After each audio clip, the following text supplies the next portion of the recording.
the Earth in a not-so-slow decline and human populations boom, let's talk about carrying capacity. The Earth can only hold so many of one species in an area at a time without being disruptive to the environment and the biodiversity within it. Since 1800s, human population has gone from around 1 billion to almost 8 billion and grows by 1.1% every year. Many scientists believe that Earth's carrying capacity for human population is around 9 to 10 billion. Because we are already at almost 8 billion people and population grows by around 8.8 million a year, there is a catastrophic issue that has soon become unstoppable.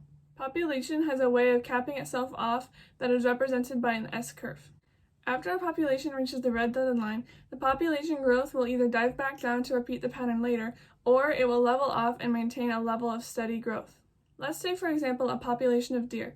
Deer are often kept in check with their population by their natural predators such as wolves. However, after humans started seeing wolves as a threat to their livestock, the wolf population decreased heavily. After their natural predator numbers decreased, deers increased and were unable to be supported by their environment because there was not enough natural vegetation to support the amount of deer.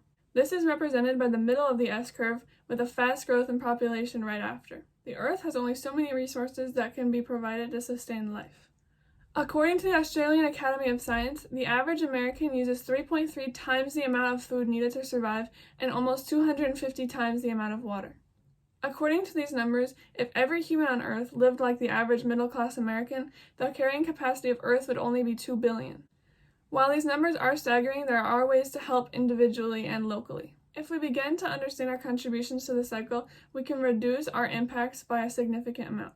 An easy way to do this is to lower our consumption into only what we need. Rather than going to the store and picking up what you want, making a list of what you need for the week and only getting those can reduce our amount of food waste and reduce the amount of unnecessary individual land and production. There is also things you can do that are unrelated to food. By shopping secondhand rather than buying new, we can reuse what has already been taken from the environment rather than making a new item that has been made of more of that resource. If we continue our ways as we are, humans will be unable to be supported by the Earth and, like the deer population, will have to go back down. People will start to die due to lack of sustenance. The Earth has only so many resources, and once we hit the red dotted line, there is no going back.